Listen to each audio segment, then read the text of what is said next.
नमस्कार, बुलेटिन में आपका स्वागत है। आपके साथ मैं हूं जीनत सिद्दीकी। शुरुआत करते हैं खबरों की।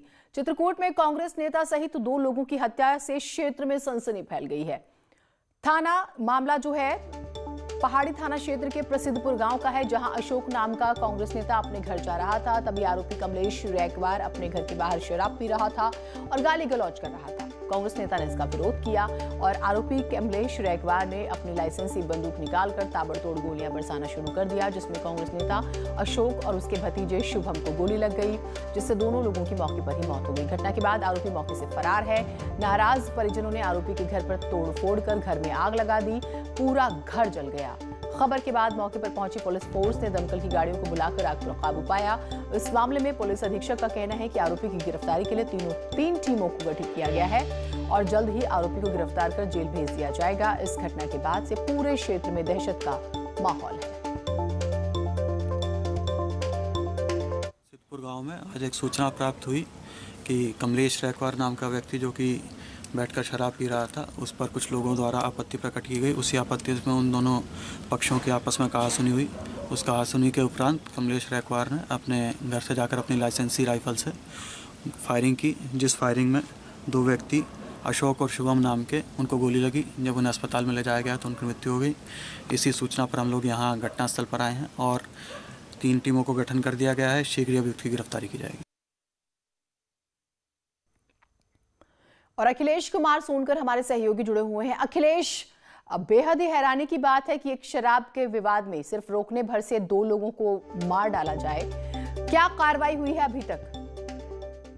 तो बता दें कि अभी तक मामले में आरोपियों की फिलहाल गिरफ्तारी नहीं हो पाई है, ना ही लाइसेंसी बरामद की जा चुकी है। यह घटना लगभग 8:30 बजे की है, जो प्रसिद्धपुर गांव में जो आरोपी कमलेश था, यह अपने घर के बाहर शराब पी रहा था और जो मृतक कांग्रेस नेता हैं और यह अपने दूसरे घर से घर खाना खाने जा रहे थे, तभी यह गाली गलौज कर रहे थे और इसका विरोध किया। विरोध करने के बाद जो आरोपी कमलेश है, यह अपने नशे के धुत में लाइसेंसी बंदूक निकाल लाया और ताबड़तोड़ गोली बरसाने लगा, जिसमें यह कांग्रेस नेता की मौत हो गई और उसके भतीजों को भी गोली लग गई थी, जिसके इलाज के दौरान ले जाते वक्त इलाज के दौरान उसकी मौत हो गई है। जिसके बाद जो आक्रोशित परिजन थे वह काफी संख्या में इकट्ठा हो गए। जो आरोपी का घर था वहां पर आग लगा दिया।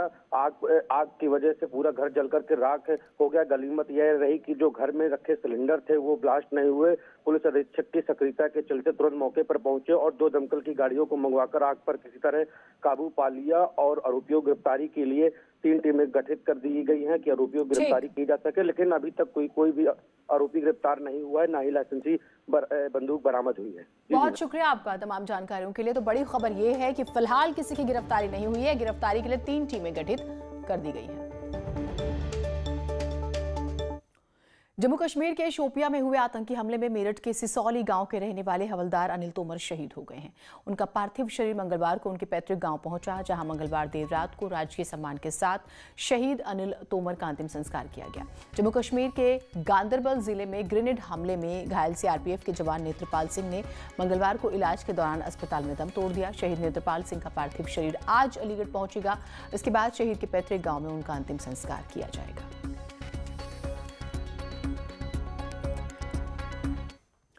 तो जम्मू कश्मीर के शोपिया में हुए आतंकी हमले में मेरठ के सिसौली गांव के रहने वाले हवलदार अनिल तोमर शहीद हुए और हमले में उन्हें 5 गोलियां लगी थी। इसके बाद उनका इलाज मिलिट्री अस्पताल में चल रहा था। सोमवार को इलाज के दौरान हवलदार अनिल तोमर ने दम तोड़ दिया। पार्थिव शरीर मंगलवार को उनके पैतृक गांव पहुंचा और देर रात को राजकीय सम्मान के साथ अंतिम संस्कार किया गया। शहीद के अंतिम संस्कार में लोगों का हुजूम था। अंतिम यात्रा में मंत्री सुरेश राणा, सांसद और विधायक भी शामिल हुए। तोमर जी जो कश्मीर में आतंकियों के विरुद्ध जो एनकाउंटर में उनकी पहले गंभीर रूप से घायल हुए थे, फिर उसके बाद इलाज के दौरान अस्पताल में उनकी मृत्यु हो गई थी। जनपद मेरठ गांव सिसौली के रहने वाले थे। इनकी जो बलिदानी को प्रदेश सरकार द्वारा ये संज्ञान में लेकर 50 लाख की धनराशि इनको परिजनों को अनुग्रह धनराशि के रूप में उपलब्ध कराए हैं। साथ ही साथ परिवार में एक आश्रित को मृतक आश्रित के रूप में प्रदेश सरकार नौकरी देगी और एक सड़क का नामकरण भी शहीद के यादगार में किया जाएगा।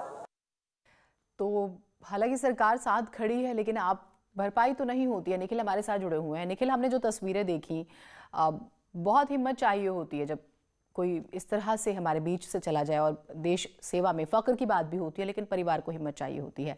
सरकार किस तरह से आगे आ रही है? देखिए, सरकार आगे आ रही है। सरकार हर उस शहीद के साथ खड़ी है, शहीद के परिवार के साथ खड़ी है जिसकी शहादत वहां हो रही है, शोपिया और कश्मीर में हो रही है।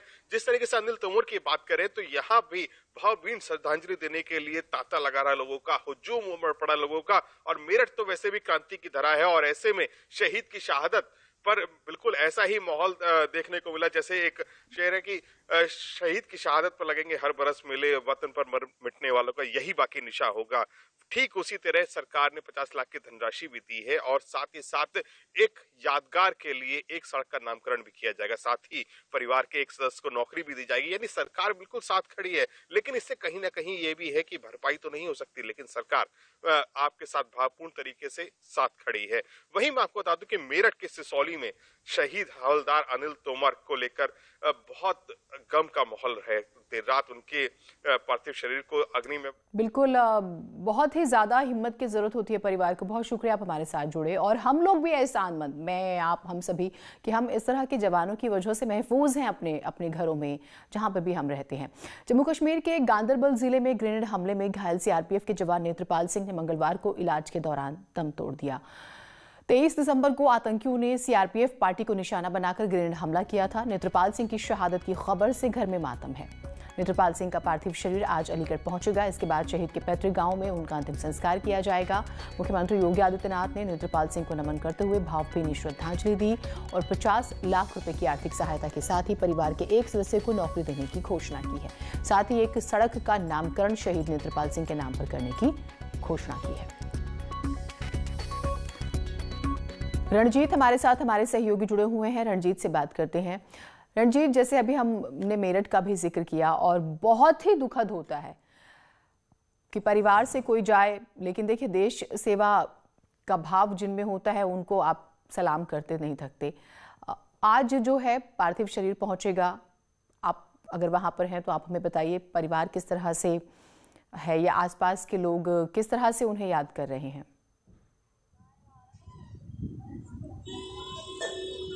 देखिए जीनत, मैं आपको बता दूं, ये पाकिस्तान जो है अपनी नापाक हरकतों से बाज नहीं आ रहा है। इसने फिर एक नापाक हरकत करी है, और उसमें अलीगढ़ के गोंडा जिले के गोंडा थाना क्षेत्र के रहने वाले श्री नेत्रपाल सिंह, जो ग्रेनेड के हमले में 23 दिसंबर को घायल हो गए थे, जिन्होंने अंतिम सांस ली थी। 2 बेटे हैं, 1 बेटियाँ हैं। घर में कोहराम मचा हुआ है, रो रो कर बुरा हाल है, और यहाँ उनको इतनी परेशानी है, पूरा घर इतना परेशान है क्योंकि पूरा पालन पोषण उन्हीं के इससे चल रहा था। लेकिन वहीं हमारे मुख्यमंत्री ने इस चीज़ को भावभीनी श्रद्धांजलि दी है, और उनको 50 लाख रुपए और एक सड़क योजना, सड़क के नाम से, और दूसरा एक सरकारी नौकरी देने का नाम भी से उनको बोला है। तो जिसको लेकर परिवार काफ़ी इस चीज़ को लेकर एक संतुष्ट नज़र आया है। और दूसरी तरफ देखा जाए तो आसपास के लोग भी काफ़ी परेशान हैं, दुखी हैं, क्योंकि वह भी इस चीज़ को लेकर काफ़ी मातम मना रहे हैं कि आखिरकार जो नेत्रपाल सिंह थे उनकी आदत बहुत बढ़िया थी। बिल्कुल, बहुत शुक्रिया आपका, आप हमारे साथ जुड़े। तो सरकार जरूर साथ नजर आ रही है। परिवार के एक सदस्य को नौकरी का जिक्र हो रहा है, 50 लाख रुपए की आर्थिक मदद, और एक सड़क का निर्माण होगा जो कि शहीद के नाम पर होगा। तो इस तरह से सरकार भी जो है कोशिश कर रही है। आगे बढ़ते हैं। मुख्यमंत्री योगी जो है वो समीक्षा बैठक करेंगे। समाज कल्याण विभाग की समीक्षा बैठक है आज, और मुख्यमंत्री जो है इस बैठक में शामिल होंगे। सुबह 11:30 बजे वो इस समीक्षा बैठक में शामिल होंगे। विभाग की तरफ से जो प्रेजेंटेशन तैयार किया गया है उसे भी मुख्यमंत्री देखेंगे।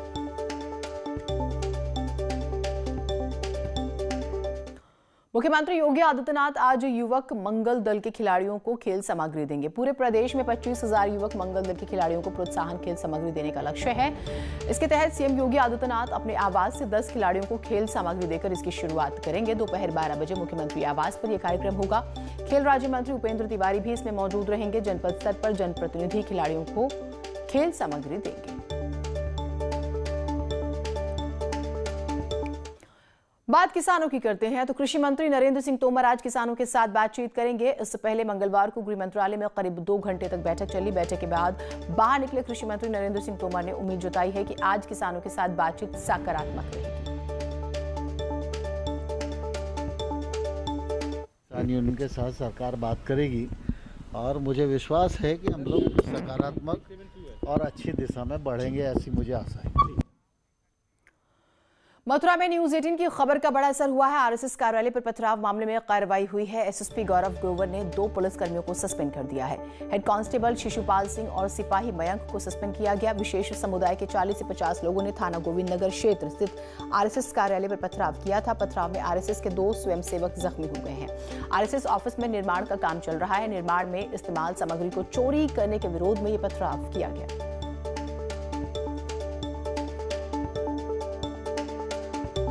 यूपी के धार्मिक स्थलों के रजिस्ट्रेशन और संचालन के लिए योगी सरकार अध्यादेश लाने की तैयारी कर रही है और इसके तहत सभी धार्मिक स्थलों के लिए नियम कायदे तय किए जाएंगे। यूपी के धार्मिक स्थलों की रजिस्ट्रेशन और संचालन के लिए योगी सरकार अध्यादेश लाने की तैयारी कर रही है और इसी के तहत सभी धार्मिक स्थलों के लिए नियम कायदे तय किए जाएंगे। लखनऊ में सीएम आवास पर हुई बैठक में सीएम योगी ने धार्मिक स्थल रजिस्ट्रेशन एंड रेगुलेशन अध्यादेश 2020 का प्रेजेंटेशन देखा। प्रेजेंटेशन के दौरान यूपी के तमाम धार्मिक स्थलों के संचालन और रखरखाव के लिए बनने वाली गाइडलाइन पर बात हुई।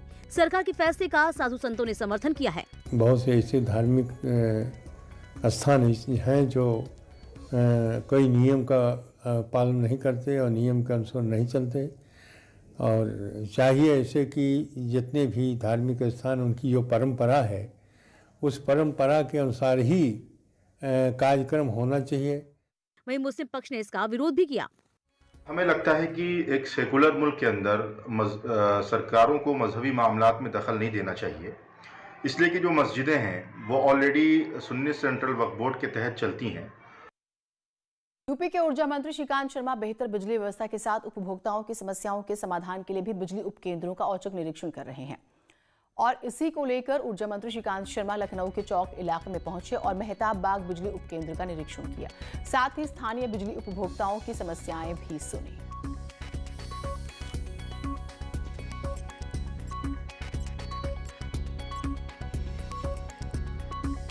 उपभोक्ता से चलता है।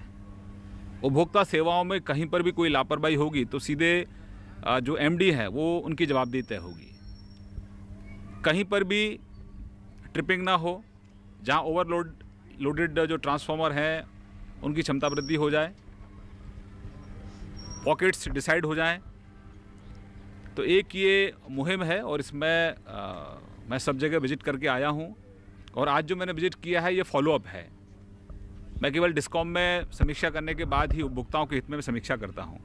उपभोक्ताओं के हित में ही मैं सब स्टेशन का दौरा भी करता हूं। तो उपभोक्ता हितों के साथ कोई समझौता नहीं, जो करेगा उसके खिलाफ कठोर कार्रवाई करूंगा।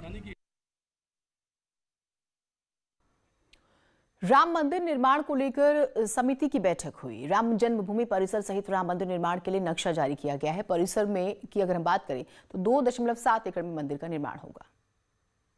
निर्माण को लेकर निर्माण समिति की बैठक हुई। बैठक में निर्माण समिति के चेयरमैन नृपेंद्र मिश्र, ट्रस्ट की महासचिव चंपत राय और कोषाध्यक्ष गोविंद देव गिरी समेत इंजीनियरों की टीम शामिल हुई। निर्माण समिति की बैठक से पहले ट्रस्ट ने परिसर का नक्शा जारी किया। राम जन्मभूमि परिसर सहित राम मंदिर निर्माण के लिए नक्शा जारी किया गया। परिसर के 2.7 एकड़ में मंदिर का निर्माण होगा। राम जन्मभूमि तीर्थ क्षेत्र के खातों को भी इसमें शामिल किया गया है। मंदिर निर्माण में 1100 करोड़ रुपए से ज्यादा की आवश्यकता है। वहीं ट्रस्ट के महासचिव चंपत राय ने बताया कि बैठक काफी पॉजिटिव रही और जल्द ही नींव के निर्माण के लिए रिटर्निंग वॉल का निर्माण होगा, जिसका काम जल्द शुरू होने वाला है। कुछ बातें सबकी स्थिर हैं कि वहाँ एक पश्चिम दिशा में रिटेनिंग वॉल बननी है और वो 5-10 दिन में ही शुरू की जा सकती है। इस पर सब लोग सहमत हो गए हैं। पिलर टेस्टिंग के दौरान पता चला कि नींव की मिट्टी भुरभुरी है, जिसमें नमी का खतरा रहेगा। इससे कंक्रीट की दीवार बनाई जाएगी। एक छोटे से ब्रेक के लिए रुक रहे हैं, कहीं मत जाइएगा। इसी कड़ी में मऊ पुलिस ने इंटरस्टेट गैंग 212 के सरगना रमेश सिंह काका के साले पर शिकंजा कसा। पुलिस ने मुनादी करते हुए उनकी करीब 1 करोड़ 13 लाख रुपए की कीमत की घर और जमीन की कुर्की की। माफिया के खिलाफ ऑपरेशन बाहुबली जारी है। इसी कड़ी में मऊ पुलिस ने इंटरस्टेट गैंग 212 के सरगना रमेश सिंह काका के साले पर शिकंजा कसा। पुलिस ने मुनादी करते हुए उसकी करीब 1 करोड़ 13 लाख कीमत के घर और जमीन की कुर्की की। पुलिस ने ये कार्रवाई गैंगस्टर एक्ट के तहत की है। पुलिस के मुताबिक रमेश सिंह के ऊपर 67 संगीन आपराधिक मामले दर्ज हैं। कुर्की की कार्रवाई के दौरान एसडीएम और सीओ सिटी के साथ भारी फोर्स मौजूद रही। जहां कार्रवाई हुई ये कोरोना महामारी से बचाने के लिए एक तरफ सरकार वैक्सीन लगाने की प्रक्रिया में जुटी हुई है, तो वहीं गोरखपुर में कुछ जालसाज वैक्सीन लगाने के नाम पर ठगी करने की कोशिश कर रहे हैं। जालसाज लोगों को फोन कर वैक्सीन लगाने के लिए रजिस्ट्रेशन कराने की बात करते हैं और फिर उनसे आधार कार्ड का नंबर फोन पर पूछते हैं। फिर ओटीपी मांगते हैं। जैसे ही व्यक्ति ओटीपी देते हैं, उनके खाते से पैसे गायब कर देते हैं। सीएमओ एस के तिवारी का कहना है कि स्वास्थ्य विभाग द्वारा वैक्सीन लगाने के लिए आम आदमी का भी रजिस्ट्रेशन नहीं किया जा रहा है। वहीं एडीजी दावा शेरपा ने जोन के सभी एसपी को निर्देश दिए हैं कि वो लोगों को जागरूक करें। साथ ही साइबर सेल को लोगों की मदद के लिए आवश्यक कार्रवाई करने के निर्देश दिए हैं। लोगों के पास फोन जा रहा है कि हम आपका वैक्सीनेशन के लिए रजिस्ट्रेशन करना चाहते हैं, लेकिन उसके लिए आपके आधार कार्ड की आवश्यकता है। हेल्थ डिपार्टमेंट की तरफ से या जो प्रथम फेज में हम रजिस्ट्रेशन कर रहे हैं, ये बिल्कुल हम किसी से आधार कार्ड नहीं मांगते हैं, न किसी व्यक्ति से कोई सूचना मांगते हैं, बल्कि उनके डिपार्टमेंट से मांगते हैं। तो ये फ्रॉड है और इस तरह का अगर कोई कर रहा है तो वो बिल्कुल फ्रॉड है और किसी को भी इसमें नहीं फंसना चाहिए। गलत तत्व जो है वो भी जागृत हो गए हैं और जो फर्जी वैक्सीन या इस तरह से वैक्सीन की चोरी इत्यादि के बारे में ये व्यवस्था हम पहले से इसलिए कर रहे हैं कि ये जब ये बंटने की जो कार्यक्रम शुरू होगा या बंटना। रामनगरी अयोध्या में सरयू तट पर महारानी हो और कोरियाई राजा सूरों की याद में स्मृति पार्क बनाया जा रहा है, जो भारत और दक्षिण कोरिया के संबंधों को और मजबूत करेगा। इस पार्क को भारतीय और दक्षिण कोरिया की शैली पर तैयार किया जा रहा है। दक्षिण कोरिया के आर्किटेक्ट कीमती लकड़ियों के साथ अयोध्या पहुंच गए हैं।